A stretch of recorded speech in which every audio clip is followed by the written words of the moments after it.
Is this the start of the show? Is this what we do? This is Fire it up. Fire it up. What movie was that from? It was a fire sci-fi it up. movie. Fire it up. Oh man, it's right on the tip of my tongue. They What is that? shoot in the air. Was that RoboCop? Yeah. Fire it up. Fire it up. I think it was Great movie. Oh my goodness, that makes me want RoboCop. That makes me look that I don't know what I'm doing. I'm paying attention to my phone. That makes me want to watch it again. So Randy, we already did a podcast today.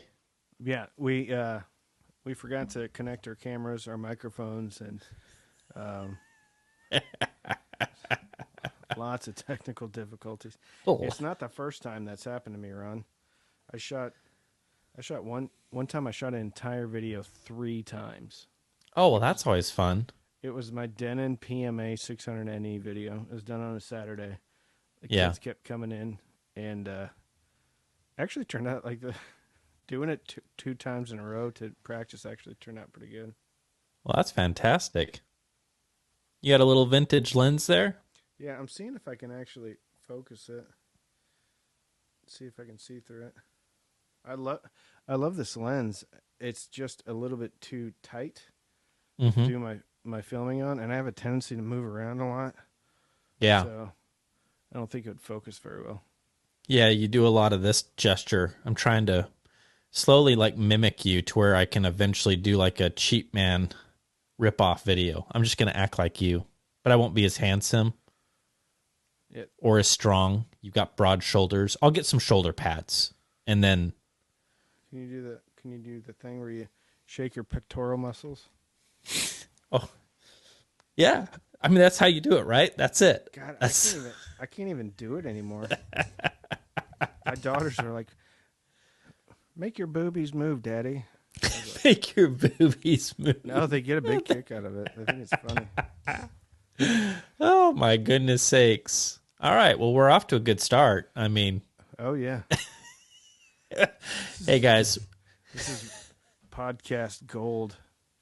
Welcome back to the podcast. This is the Ron and Randy's audio hour, where we typically don't talk about audio, or a couple We're going minutes. to tonight, because I got a lot of things hanging around the office. Okay. Well, let's dive in. Let's You just not want to rip waste the Band-Aid off and talk about it? Let's just rip off the Band-Aid. What's new in our audio world? I just did a podcast with Anders about the Hagel H390, which was pretty cool. It was awesome. Taryn do a video on that, or was that a different one? Taryn, the British audiophile? Come on now. The most handsome man on the planet? Is that the one? Yeah, that guy. Well, if he's not the most handsome, he's definitely the most refined. For sure. Yeah. I think he does have started... a weird toy reindeer that he puts on top of his equipment, and it like rocks back and forth. Have you ever seen the Christmas Vacation? Yeah. Where Eddie is in there, and they have like it's like a windmill or something underneath a candle, and he goes to touch it, and he just knocks the whole thing over. It just, yeah, I know that part. It's great. You missed my last, one of my sponsors was Griswold's Cereal Varnish. That's fantastic. I love it. Remember that? I do. Yeah. It's a semi-permeable cereal varnish. So funny, man. Some of the best. Yeah, so I don't know if he has reviewed Hegel. He's done some ATC stuff and some PROAC stuff, but I don't know if I think he has a Hegel amp. I think he uses a Hegel amp. Yeah, you obviously don't watch his channel. Come to find out, there's probably like 20 reviews of the entire Hegel lineup. No, he had a really good Hegel, but he lost me when he mentioned how expensive they were. Yeah. Well, this guy's $6,000. So I mean, that's not. I mean, that's a lot of. Let's be real. That's a lot of money. That's a lot of quiche. So that's an obscene amount of money for one component. It is. Yeah. So it better be good. You're freezing up a bit. Are you okay on your end? I am okay on my end. Yes. All right. Well, maybe through the magic of the recording, it will be fine. I hope so. I hope so. Even if it's not, we're not going to stop, are we? No, we don't stop. So what's new with you? What do you got on your audio plate? Well, before we go into that, I wanted to ask you a question. Okay, Yes, sir. $6,000. Yeah. When you hear that, what is your reaction? Are you like, okay, that's in the wheelhouse? Are you like, this is even the top for what New Record Day is thinking of? Or where does that fall within like the New Record Day level of acceptance factor? If I'm going to be honest with you, bro, I don't think like that anymore. Maybe there was a time where I used to think that way. I think that now I'm kind of so desensitized by price tags that let me back up. A long time ago, Sarah once said to me, "You have no idea what their piggy bank is. So just report what you hear. Like just tell them how it sounds and try to figure out what is this thing all about? What does it do? And be honest and let them decide whether they want to plop down that kind of money." And that was good advice because I think Your that it kind wife's of a wise woman. she is wise. And there are many people that, buy stuff that I can't even afford that I review, and I have to remember that. So I think it's just my job to try to explain what does this thing sound like? How does it perform? What kind of a sonic fingerprint can you expect when you plop down $6,000? And it's not so much is it better than this or better than that, or it's just more of like where does it My whole fit? shtick. That's my shtick, man. Yeah, yeah, yeah. Well, I think it gets tough, bro, because the truth is I've noticed that you start talking about subtleties at some point, Yeah. and it gets difficult to say, well, which flavor of subtlety is worth the $6,000? I mean, I can't, I don't know. It just depends on what you want and what you're going for. Um, a Because good example, everything's a little bit different. everything is, let me give you a perfect illustration of what I'm rambling about. Lay it on me. This Kinky Studio is just under $3,000. It's $2,800, made in China, proudly made in China. That's the legit name, Kinky Studios. Yes, I made fun of it until I found out that it's actually his wife's name, so it's an homage to his wife, and I was like, sorry, Yeah, it's that's not a studio in we're in the valley. I Is that guess where all this Kinky is a popular Chinese name for females, and very cool. very cool. So there's this guy, which I would say is very warm, lush, kind of a pear-shaped sound, if you will, very engaging, very easy to just sink into and listen to. But is it detailed? Right. The Yamaha AS2200, which I've also reviewed, is almost the opposite of this. It's like, I'm a Yamaha. I'm going to kick your teeth in, and I'm going to knock down the door and,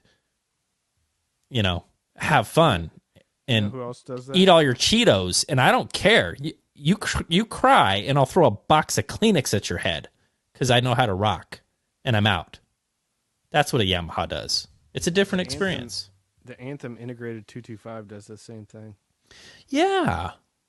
So Just kind of sits there with a bat, kind of looks at you sideways, and then you can't do anything about it. You're just frozen, and you see it in slow motion, and then it just smacks you. and it's smiling the whole time. It's like enjoying it. And It's like the Primus song. I hit him upside the head with that aluminum baseball bat. My name is Mud. my name is Mud. Ba-da-ba-ba-ba-da-ba. My name is Mud. Dude, one of the best. Yeah. So I'm going to do a Randy thing. Do it. You're freezing up. So, am I freezing up? On my end, you are, but I don't know if like on the other end. I'm so nervous. Your audio isn't. Okay. That's all that matters. Well, why don't you stop it, look at back, and then can't you just splice them together? Yeah, we could pick up where we left off and just keep going. All right. Do you want to do that? Well, better be safe than sorry, right? Okay, I'm going to do it. Hi. What'd you think of the 16th notes? It was great. Are you impressed? I was impressed. Yes. All right, so we're going to kick up where we left off, and we were talking about the subtleties. Yeah, And what I was about to say is that when I'm reviewing something that's really expensive, I kind of feel like to an extent I have to remove what I'm able to buy and just tell them what it does and let them make that decision on whether or not they think that is worth, but the asking price. You have enough experience with Yeah. expensive stuff that do you ever feel like, hey, have you ever like heard a product and you're like, this ain't worth the asking price? Yes. And early on in our friendship, as we got to know each other, there were a couple of speakers that, like, they didn't even make the cut. I mean, they're not even going to be reviewed because I'm not going to sit here and. I got you. So at that point, you just don't review it. Yeah, I mean, it's hard to make that decision because I want to be obviously loyal to the viewers and I want to report what I hear. But when something is so like not even where it needs to be, that it's like I don't even want to waste my time, then you got to make those decisions. But when something is good or very good, then I just need to just report what I hear and tell them this is what it does and this is how it sounds and this is what you can expect. And like specifically with the Hegel, and I talk about this in the podcast, is you can't deny that they're doing some very interesting things. Not everybody making amplifiers has a patent on negative feedback, reversing the polarity on negative feedback so it cancels out, and all of like there's some stuff going on that's pretty interesting that went in there that obviously costs money. It costs money. It does. And who am I to decide that whatever the subtleties end up being, whether that warrants the asking price? I think it's just my job to be honest, talk about the pros, talk about the cons, talk about what you can expect, and let the chips fall wherever they're going to fall. Would you say it's safe to say that if you review a product, you are basically curating that you feel like it may not be for everybody, but it's at least worth the asking price? Sure. Yeah. Okay. I think so. Yeah. I think so. All right. I like that. Yeah. Yeah. Good job, Ron. Well, thanks, man. So that was your question. You asked me, and I asked you, what's going on in your crazy... Well, hold on. Wait 1 second here. Come on, Canon. Let's see if mine will do it. This is one of the coolest things ever. I did not pick my... There we go. We're buddies. That says Jedi Master Obi-Wan Kenobi, which I feel is generous for sure. I think you named me that, which is kind of cool. That's unique to you. Obi-Wan Kenobi. It's Obi-Wan Kenobari. Kenobari. There you go. But John, we're not holding that against you because this is incredible. Awesome. So cool, man. Explain to the viewers who maybe didn't see that or are joining on the podcast exactly what it is. So this is a 3D printed Obi-Wan Kenobi, and he's got a couple of advents. I believe they're advents. They look like advents to me. He's got a killer microphone. He's got some headphones. He's got a turntable, and he's got what looks like some kind of a receiver, maybe a Marantz. I think it's a silver face Marantz, probably a 2275 based on the details. The little intricate details that I see here. The facial, I feel like I'm shibboleth. The facial, the way that he has Obi-Wan Kenobi sitting there is so apropos and just perfect. Dude, it's awesome. He's pondering. Yeah. And you put a post on your community page about it, right? Yeah. John, thank you. This made my year. It's just such a cool, thoughtful gift. I thank you from the bottom of my heart. I will cherish this forever. He's a good guy. He sent me 3D printed Vader Buddha, Batman Buddha, a speaker, a Super Bowl speaker trophy, and coffee mugs. Where are So cool. He sent me this because I sent mine to JV, Josh Valor. It's like a Darth Vader Chalice. chalice. You've got a chalice. King in the castle. King in the castle. I have a chair. I have a chair. I have a chair. How cool, man. We've got the best viewers, the best subscribers ever. Ever, by far. The generosity of our viewers It's crazy. continues to humble me. Yeah. I'm right there with you, partner. Yeah, I'm right there with you. So we went down a rabbit hole about Hegel, negative feedback. Yes. Yeah. Expensive items. On reviewing products. And I've only done that with one product. Yeah. That I was like, I emailed the company. It was a Chinese earbud. Mm. I emailed the company and I had to EQ it so much. You're like, to no. get it to even listenable that I was like, I can't. I can't. Well, I said to them, listen, I can do the review. I'm going to be very critical of it. And I don't think that would help your company. There you go. Yeah. And I was honest.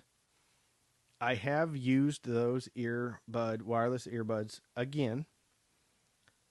My opinion is pretty much still the same, but they're good for movie watching. Yeah.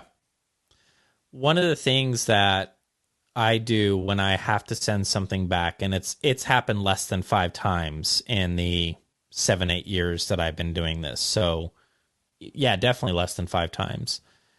I don't send it back. My daughter's knocking at the door, so you may need to go ahead. No problem. I'll take it. Do an Dude, you're a dad. Extemporaneous speech. Yeah. So if I get in a product that has to be sent back, and like I just was telling Randy, this has happened less than 5 times in the last, 7 or 8 years that I've been doing this. In fact, I think it's only happened 3 or 4 times. It's one of the hardest decisions that I have to make because on one hand, I know that somebody might be waiting for that review, right? Or a lot of people might be waiting for that review, Sarah does all my social media posts every Monday, Wednesday, and Friday, and she's great at that. And so if you see something on Instagram or Facebook or YouTube community and you're like, hey, I'm waiting for this product for you to review it, if it just goes missing, MIA, then I feel like that's disrespectful. And so I've got a couple of ideas on how I'm going to handle this moving forward. And I need to be careful with it in that I'm probably going to ask the manufacturers to acknowledge, like in writing, acknowledge that in the event where a product has to go back, that I will be doing a video at least explaining why. So it's not a review. This is important. Wording is important here. It's not a review of the product, but this is headed back. These are the reasons why. And I think that like in every example of items that have had to go back, it's been speakers, and I've been able to back it with objective data as to what I'm hearing subjectively. And I think that's really important to grasp, that while some folks say, hey, I don't care about measurements, as a reviewer, this is when measurements are critical and important, is if I'm investigating something that I hear and then I can back it up with objective data, and I can say it's right here, and I can prove it, then that is helpful. And what I was going to say is that in all of these examples where I've had to send something back, I also include all of that objective data. And here's what I noticed. Because here's the deal. I'm not interested in just saying, hey, you thought you sent me a jet fighter. It was a glider. It flies, but here's your glider back. I don't want to do that. I want to say, here's your glider back, but here's maybe some ideas on how to turn it into a jet fighter. Just take a look at these things. And which jet? F-16, F-18, whew, Super you know, AB, EA-6B, which isn't technically a fighter, F-15, F-14, F-22, Harrier. I gotta say, for me, the tried and true F-16 Fighting Falcon is just a tough bird to pick a fight with. You know That's what the problem with that is? Hmm. It's an Air Force plane. Okay. You need a solid F-18 piloted by one of our fine gentlemen in the Navy or the Marine Corps. There you go. F-18. Hornet? Is that what F-18 Hornet? There's two variations, Hornet and Super Hornet. My buddy, there you go. Lieutenant Mike Swires. Actually, I think he was Lieutenant Commander Mike Swires. F-18 pilot. You know what was one of my favorite planes growing up was the F-4 Phantom. Something just cool about an F-4 Phantom. Beefy, just a badass looking plane. It's a bomber, right? I think it was a bomber, wasn't it? F-4, or was it a fighter? No, F stands for fighter. F, okay. Well, you just educated me. Look at that. Yeah. And the A-6 was a Vietnam jet, and the EA-6B was based on the A-6, and it was a jamming. It jammed radar. There you go. You talk about a beefy plane. Yeah. Also had the most restrictive anthropometric measurements because you had to have a really short seated height, otherwise your head broke the canopy before the canopy breakers did. And at that point, you're going to have a pretty bad day if you have to punch out of it. Yeah. Yeah. What's your favorite? I thought that was common knowledge. I guess not. What's your not common knowledge? You want to do a YouTube channel where we review like fighter planes and no? Would that take off? I'm not Would that take off? See what I did there? No pun intended. No, I'm not good enough at it. What is your favorite fighter plane? I think the F-18 is. Okay. It's been around. Although here's a little tidbit of information. F-14, right? Tomcat. Yeah. Yeah. Top Gun. Yeah. Oh yeah. You know the only reason why that plane existed? Because at the time they had developed the Phoenix missile, which was the first over-the-horizon missile, which means you could fire it, target it, and it was targeted by not only the plane but also ships. They didn't have an airframe that could carry that missile. Oh, they pushed the payload of it. Well, yeah. Not only that, the F-14 could do over Mach 2, I think 2.1. Yeah. And they pushed that plane through, and they had more mishaps on that plane than they did on the Osprey. Really? But it was just at the end of Vietnam. So nobody talked about it because there's no social media or anything. So yeah. But it was have you ever seen one in person? No. Huge plane. Big plane. Yeah. Yeah. And it had some big old engines in it.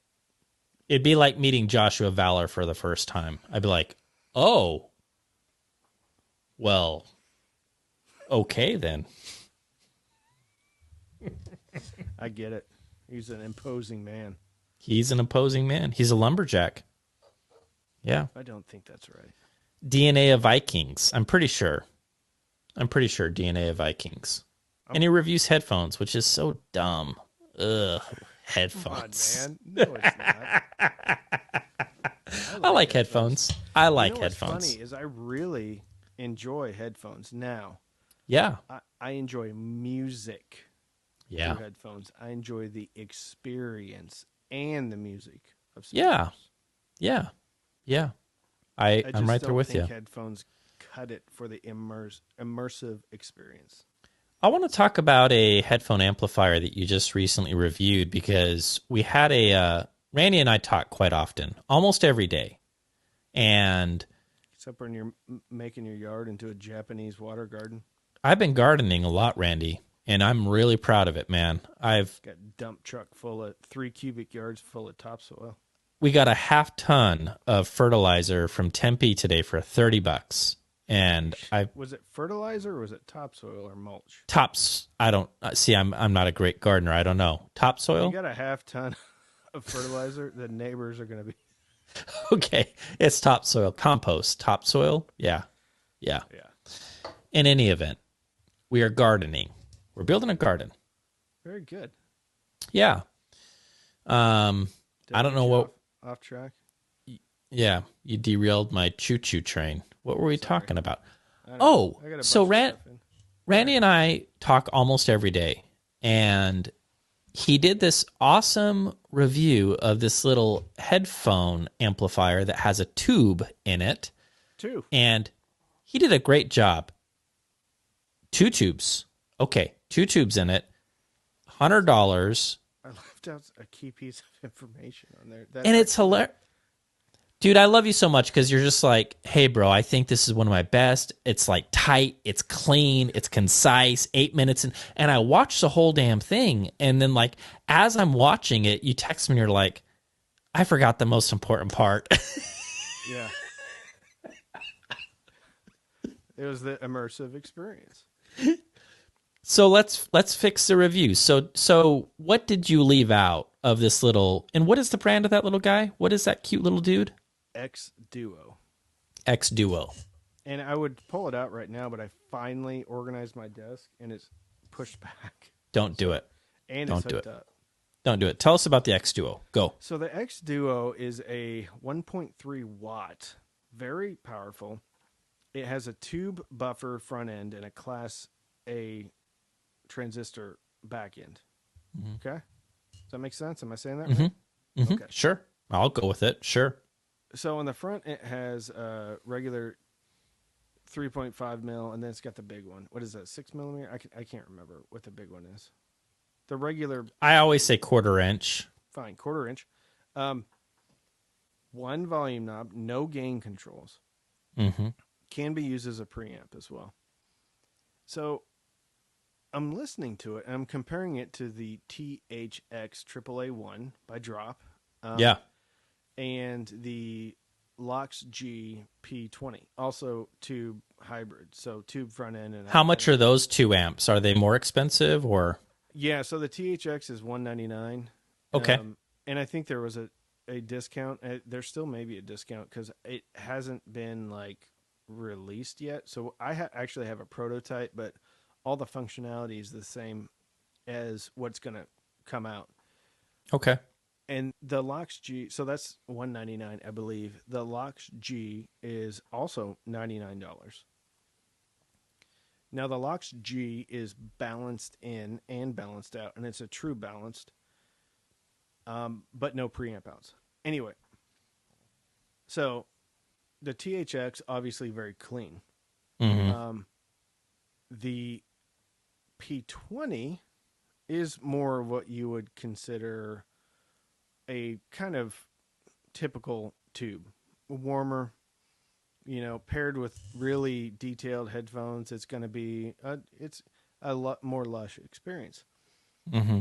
The X Duo was more detailed than I thought it was going to be. Okay. Less lush on the bottom. Mm-hmm.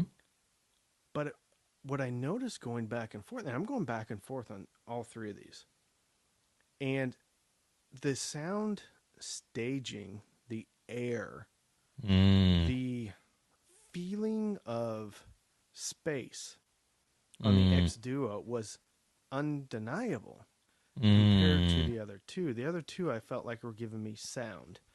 The X Duo I felt was not only giving me great sound with a bit of fullness, but it gave me air. And Yeah. not air as in like treble extension. I'm talking about air as in a vastness, Like experience. ambience. Yeah, Yeah. it was a more immersive experience for me on, and it's $99, There you go. and it's built so well. It I has, remember you saying that. yeah, recessed screws, all metal design, metal volume knob, very smooth Hmm. volume, but that thing is, it's a beast at Yeah. 1.3 watts. I appreciated that you said that in the review. It's easy to kind of get into unicorn mode of like, this is amazing and this is great. But I like that you kind of tempered it by saying, not great for every single headphone option out there. If you have IEMs, 32 ohms, whatever, like, Yeah, ah, 118 yeah, dB sensitivity. Yeah, I couldn't even get off like yeah, like a tiny bit of a yeah, turn, and I'm like, this is too much for these IMs, yeah, and most amps really don't hit their sweet spot. But like kind of 9 to 3 is kind of the sweet spot of an amp, yeah, and all the way down, it's just not suited for most IEMs. Now maybe the right. 10 hi-fi P1s, low sensitivity, probably that amp would probably do well with those. And that's a Mm, very detailed IEM and a very narrow soundstage. So actually that pairing might be incredible. okay. But my P1s are at a viewers. He's just getting into IEMs. He's asking me what he should buy, and I said nope. Cool thing about IEMs, you can put them in one envelope and send it for like $5. There you go. So he's trying them out. You're wearing the Empyreans for the show right now? No, the Mezes. The Me- Rye Solos. Rise Solos, the Empyreans. Yeah, Ron, I'm wearing Empyreans are the. like giant There. trash. It's like one of those hard hats that holds the beer, and then you have. You know what's funny? In my review, I kept calling them Empyreans, and I had to do the take over and over. I just wanted to keep calling them the Empyreans. They're the Rice Solos. They're the Rice Solos. Yeah. Yeah, I like them. Yeah. I like them. I love them actually. You were telling me earlier that you had a buddy that has bought them a couple of times. I think you said like a few times. Oh yeah. So I got an email, and I can't remember the gist of the email was he bought the Rye Solos, Mm-hmm. didn't care for them, and he used a more colorful term. Um, Sent them back because he thought he actually got a bad pair. They Yeah. sent him another pair. He said sounded exactly the same. Sent him back. Watched either our podcast or my video where I'm like, you need to run these for a Mm-hmm. while. So Mm-hmm. he did. He said he played them for 10 hours with white noise. And he said, you know what? Everything you said is absolutely true. There we go. And that's why I've learned it. I learned it with the ELAC Unify UB52s, which, by the way, there's a pair in a box sitting right outside my office. They're back. They're back where they belong. Not the same ones. They're different, but You get to burn them in all over again. well, and I hear people saying burn-in is not a thing, and Yeah. I mean, maybe from a measurement standpoint, but from maybe a blending standpoint, there is no denying anybody that buys the Rye Solo that doesn't believe in burn-in, buy the Rye Solos, listen to them, Yeah. 5 minutes, 2 minutes, 10 minutes, put them in a drawer overnight, and then listen to them again and tell me that burn-in is not a thing. Especially with how much they open up. I mean, I was just blown away by the fact that there were some funky things going on in and outside my head. Did I tell you that I talked to our friend from 3 Men and a Baby, Mr. Guttenberg, about that? No. Yeah, he called me. I sent him a picture of an album that I was listening to. I was like, dude, whatever you're doing is less important than listening to this. And he called me right away. And we started talking about stuff that had nothing to do with the album that I sent, which was hilarious. But we were talking about IEMs, and I was talking about this experience that I was having, and I gave a nod to my good pal Mr. Randy over here, saying, "Hey, you got to." He taught me something that I continue to learn over and over and over again is playing something for 5 minutes. You're not ready to go yet. Sometimes you got to give it some time. Sometimes you don't, but sometimes you do. And Well, I and couldn't think it's a believe responsibility to do that. it's a responsibility. So shame on me for not slowing my roll, Mr. Captain America over here and being like, okay, let's Well, put it's this not thing like through you its. rolled out. It's not like you rolled out the review right away. No, I didn't. And I'm glad I didn't. And I've learned that the hard way. It's like, let's just set them to the side, think this through. And I'm glad I did, because even though I still stand by what I said, that I think their mid range is good. It's not the most clear and concise and precise mid range that I've ever heard. But They're $150. they're $150, yes. And more than that, what I ended my review by saying is like, yet they still suck you in because they're doing some things from like the inside of your head to the outside of your head and then around the crown. It's like, Well, and whoa. vertically and Yeah, placement. what did Steve say? He was like, IEMs are really tough to figure out because everybody's ear canals are different and the way they fit inside of your ear canals is going to be different. You have to think those things through, unless it's like My dog custom molded. again, man. Okay, She will not go to sleep, bro. dude, we've had some rough kiddos as well. So All right. I got it, dude. I got it. So with IEMs, what Steve told me is you kind of have to let go of what is actually happening inside your head. Because what I said is, it's weird that it sounds locked inside my head. That I don't like that. And he's like, the problem is, Ron, is you're like a hardcore 2-channel audiophile, right? Which I am. He's totally right. And soundstage for me is never locked inside of my head. It is always, musicians hanging out in the room.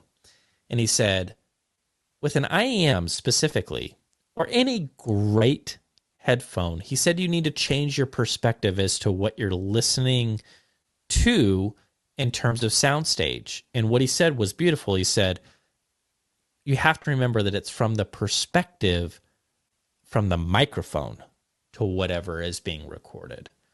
And once I wrapped my head around that, I was like, oh, it's from the mic. It's from the microphone. Then I was able to really start appreciating what was actually happening. And only then was I able to really start understanding, some of the amazing distances that I was getting. And sure, it's not going to be the same thing as like when you're listening to 2-channel audio and a pair of speakers that are set up, properly. But nonetheless, I was blown away. And there were a couple of tracks where stuff was like zipping around inside my noggin and then like going outside of it and then coming back in. And I was like, that is crazy cool. And so, Steve Guttenberg, if you are watching this podcast, thank you. That was great insight, and it was awesome. Give me the Reader's Digest version. I was just saying that it was profound in that he was like, Ron, you're such a 2-channel purist that you're so used to your idea of soundstage, and there's nothing wrong with that. But he said the way that you embrace an IAM, once you have a good seal and a good fit, is that it is from the microphone's perspective, to whatever is being captured. That is the soundstage. That's the point of the soundstage. So if you can kind of embrace that and stop thinking about a performance in front of you, this type of, if you can embrace, no. Think as your head is like the source of the microphone, and then everything expands outside of that. that was helpful because I was like, then I really started to just appreciate what it was bringing to the table, and it was cool. Well, if anybody knows stuff about audio, it's Steve Gutenberg Yeah, and yeah. Obi-Wan Kenobi. Well, I don't know about that part, but yeah. All right, my friend. What I else? got a whole What bunch of cool else? stuff in. What do you got? You spill the beans. What do you got? Do the review right now. Do the review. Do the review. You got a gun to your head. Do the review. That was an outtake of our. I don't think But that it was an outtake. I think it made it in. did. Oh no, the gun to the head. That was an outtake. Do that. Your favorite song, Ron. Gun to your head. Favorite song. So I have the Vista Audio Spark. Yeah. That's done. It Yeah. may go up tomorrow, like at 1:00, because everyone's going to be watching the podcast. Oh yeah. They line up for the podcast. They Our love it. my mom does, and then a couple other people. So Vista Audio Spark. I cool. have 2. Count them. Uno, dos. Streamers in.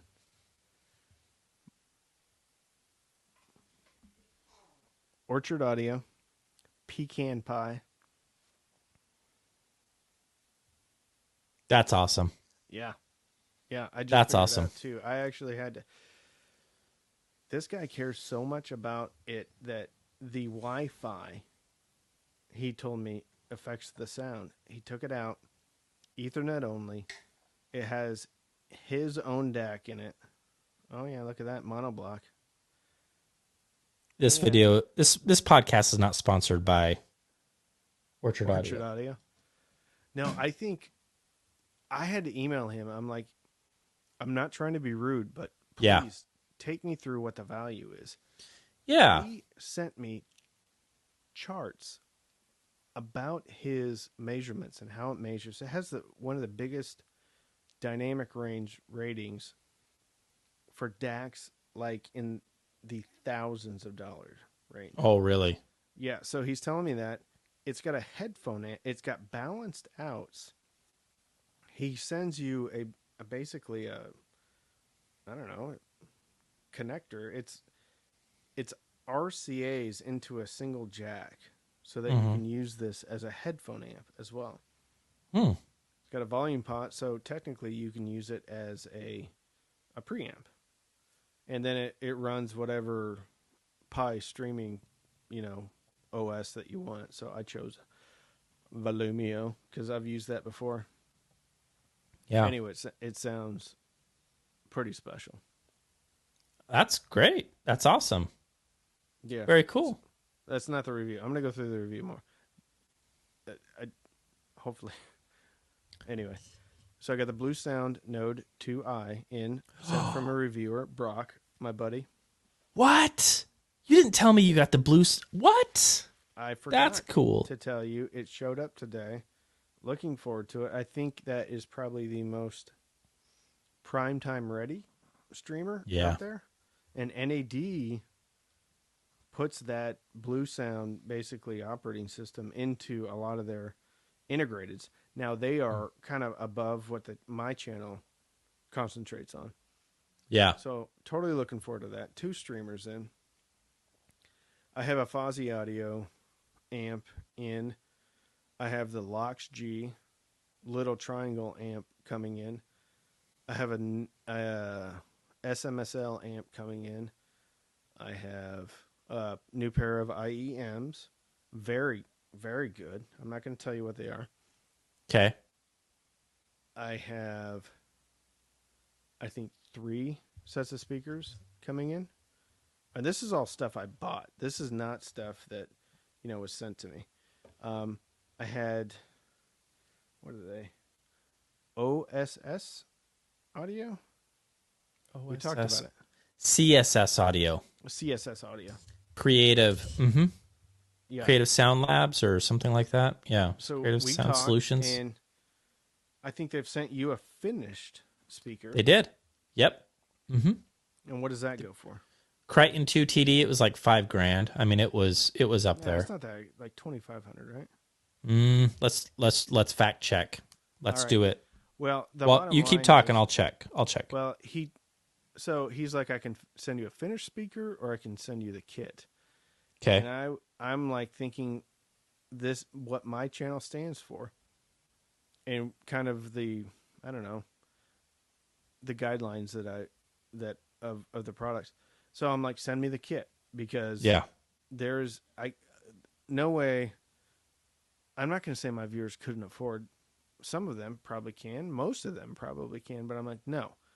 I'm going to review this as a kit, and it still goes slightly above what I've kind of set as my high level. But 3,500 were the ones that I reviewed. Sorry to okay, interrupt you, but 3,500. yeah. So the kit Mm. with a flat pack, which is the enclosure, comes in around the 700 mark. So still a little bit more than I normally do. But if you're thinking about the finished speaker being 3,500, and you can build it on your own for 700. Now, with that said, I think the complete speaker has a upgraded crossover that runs about an extra 350. Yeah. They're cool, man. I mean, we were talking about this earlier in our take one. One thing that I like is for their crossovers, when you do the kit, they give you a 3D printed circuit board. So all of your components just snap, and it's labeled. It tells you what value goes here and there. And Yeah, it has anybody, like depressions. It's not just like labeled. exactly. It literally it fits in. Yes. So you and I would not be able to figure it out, but most of our viewers Yeah. will probably be okay. Yeah, and you could like pour Kool-Aid in it, put it in the freezer, pop it out, and have like a capacitor popsicle for the kids. Could you put Fruity Pebbles? Could you eat Fruity Pebbles out of it? I Because think then I'm on board. no, if you make up like a solution, put the Fruity Pebbles in, and then shake it up, and then put it immediately in there, they're probably still going to settle to the bottom, but it'll be a little surprise for you. I expect to see this in your review, or I will leave a thumbs down.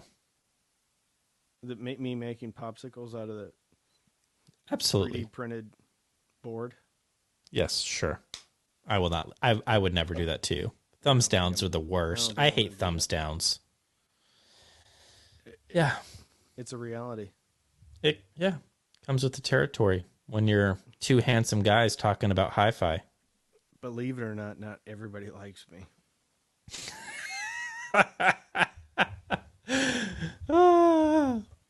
Well, you're a charming guy in my book, my friend.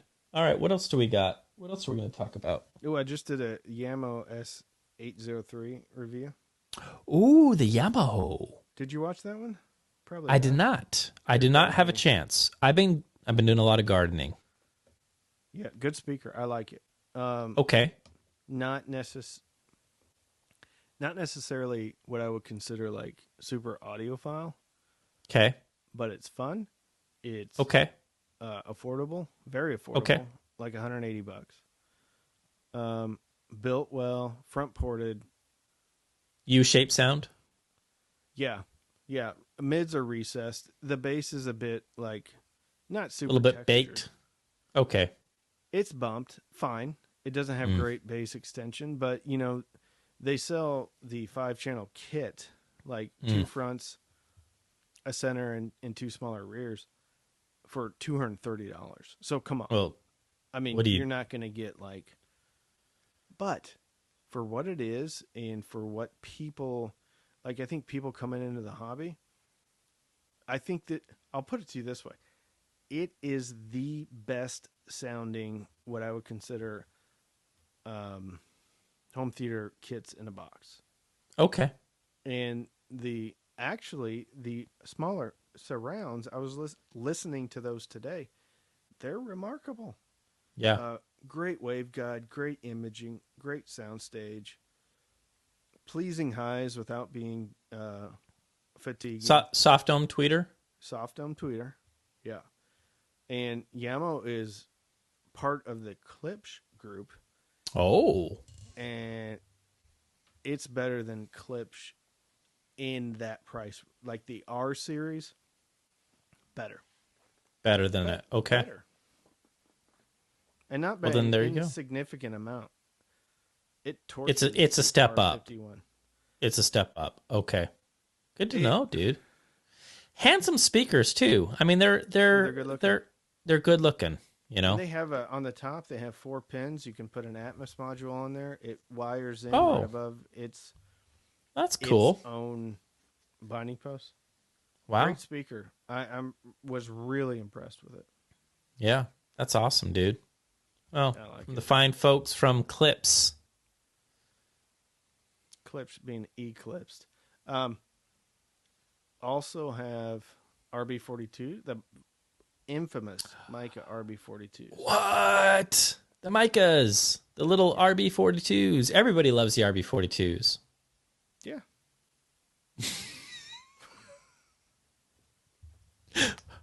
Randy doesn't love them yet. I haven't spent enough time with them. Okay. Hey, that's okay. We explore these things, right? Well, here's the thing. I think in a specific use case, they're remarkable. Yeah. Okay. A lot of people like them for desktop, small little speakers, you know. Yeah, they're deep though. They're kind of like, the high end. Well, even like the 3030i and the 3020i. They're deeper than they all are tall. So Yeah. the Mica is very similar to that. Very narrow, very short, and then deep to get the same enclosure size. Yeah. Yeah. It's kind of Wow. like me. When I'm looking Super straight deep. into the mirror, I look okay. And as soon as I turn sideways, there's some You get the expanse, the whole, Randy. depth. I get real excited when I look at myself face on, and then I turn, and I'm walking by like a window, and I can see my reflection. I'm just like, Oh yeah, there's that. yeah, I hear you, buddy. We're dads. quite disappointing. It happens. Happens to the best of us, my friend.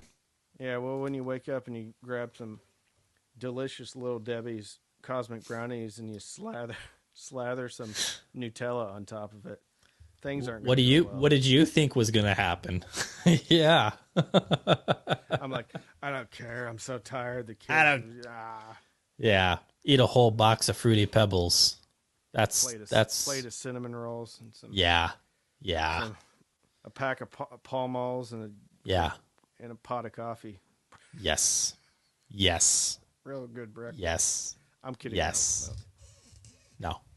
Well, cool. Let's finish up. Well, that's cool. You got a full. Whoa. What do we got? What do we got going on now? This is new. Electrical tape. Why not? Randy, have you met my friend Randy? I saw him on your live stream. Of course, I take part in your live streams. Oh. That He's looks heavy. like it looks like an Easter Island statue. Get out of my and way. A baby with a crash test dummy. Yeah, so his name is Randy. Ron, what is it? I don't know. I'm just kidding. Is it like a mannequin for you to make your homemade superhero masks on? So a lot of the guys know Spider-Man, Deadpool, stuff like that. I love recording. The art of recording is fascinating to me. I've always been obsessed with it. And this is a Newman K100. That's with Randy Newman. The piano playing. Toy Story. Yeah. You've got a friend in me. Yeah. Not his best song, but it's good. I like it. It is good. Yeah. K100 binaural dummy head. So it has microphones in the ears. Okay. And it is attempting to solve the problem of how do we get microphones to act as if they are our ears and get a sense of real stereo space and depth and width and all that? It's trying to solve that conundrum. Does it do it successfully? Kind of. I did a practice recording and I threw it up on my YouTube community, and people were like, "What?" It was fun. And so I think that to a degree it is. Is that the one when you're walking around with a box full of toothpicks? Yep. Mm-hmm. Kind of get a sense of space, and wow, it's cool. I listened to it. Very cool. Yeah. Thanks, man. So tomorrow morning, I'm going to do sound clips with commentary of the JBL HDI 3600s, and I'm going to have Randy help me. Tomorrow, or you're filming it tomorrow? I'm filming it tomorrow, and those don't take too long to edit, so I would expect it to be ready by Thursday morning, Friday morning, easy. So would you do me and the audience one favor? Yeah. At some point, I want you to do another one of those, like your early videos of the. I'm gonna do the old. What if I have Randy do the head bobbing? He's just really getting into it. He's like loving it. On a yardstick and just kind of. Yeah. That might mess with the recording. One of my favorite early comments was this.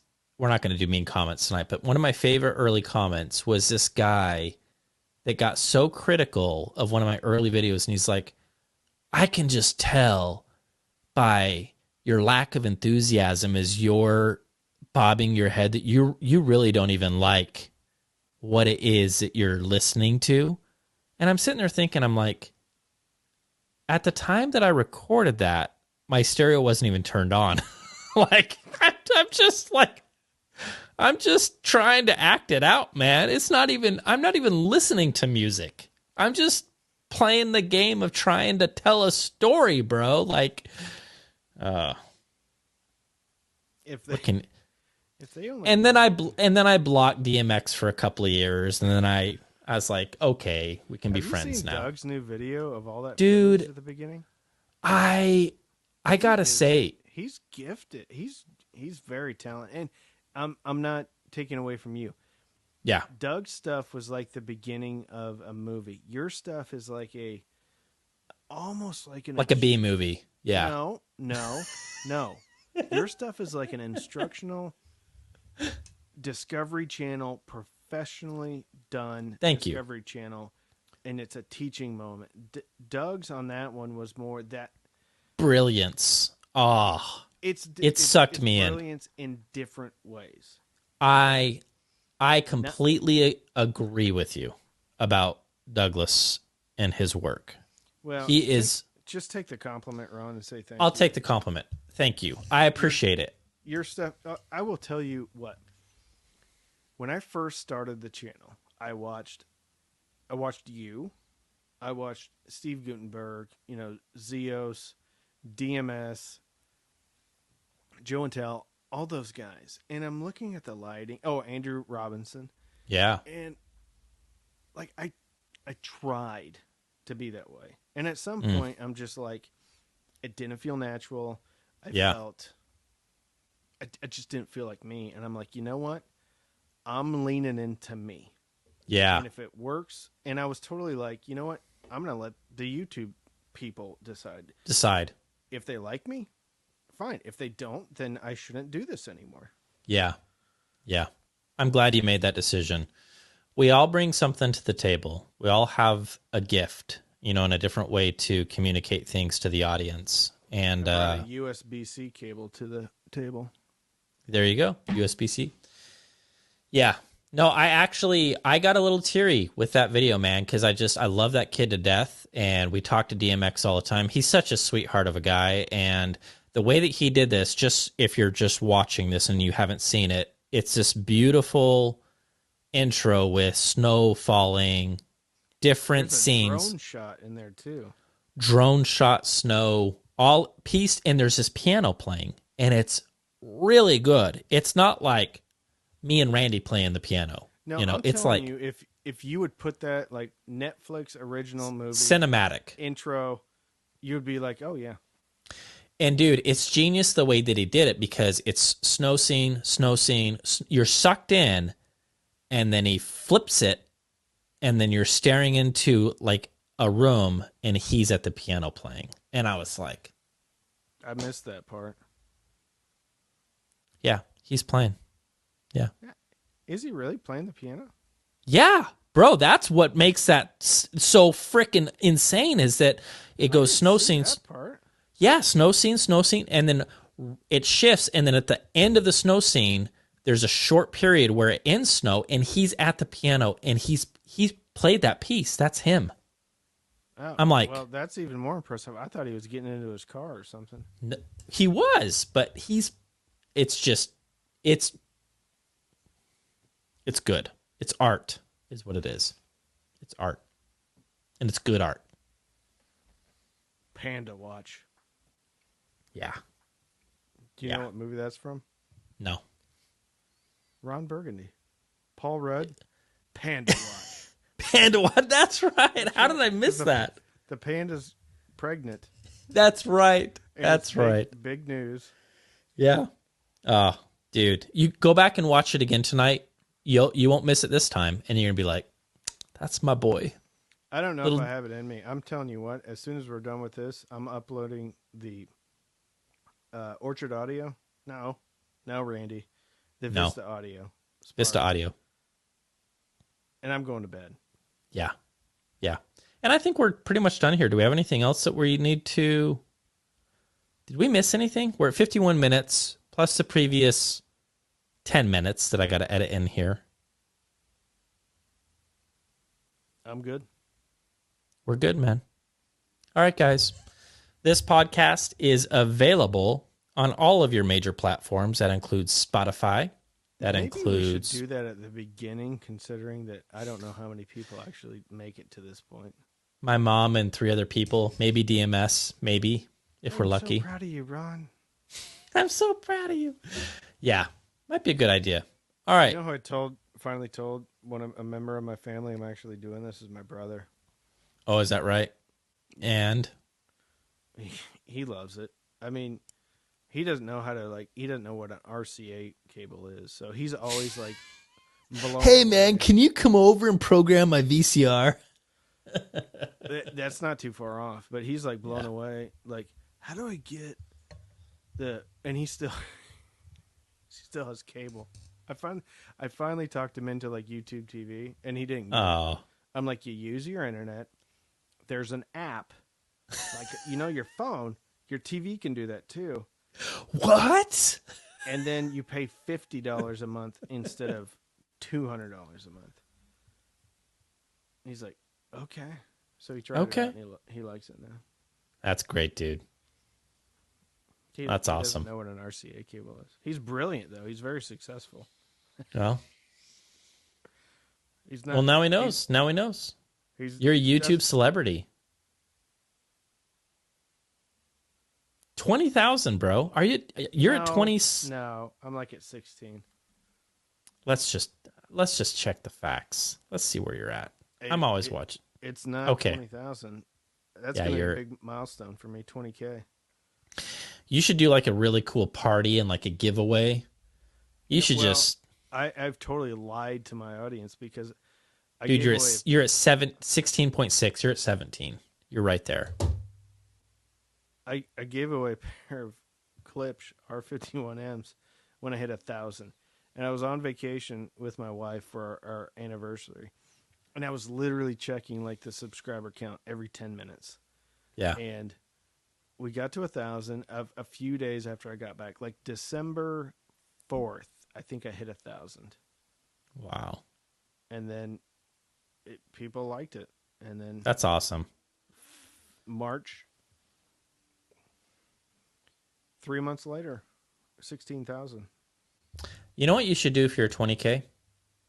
You should give away your UB52s to a guy named Ron Brené because he misses his. I think that would be I'm not making that mistake. Fool me once. Shame on you. Fool me twice. Shame on me.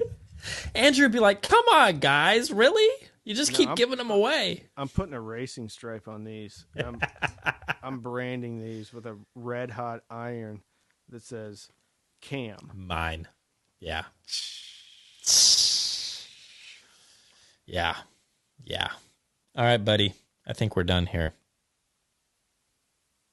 Ladies and gentlemen, the Ron and Randy Audio Hour, we appreciate you. Make no mistake about that. We appreciate you hanging in there, watching us, having fun with us, and watching our videos.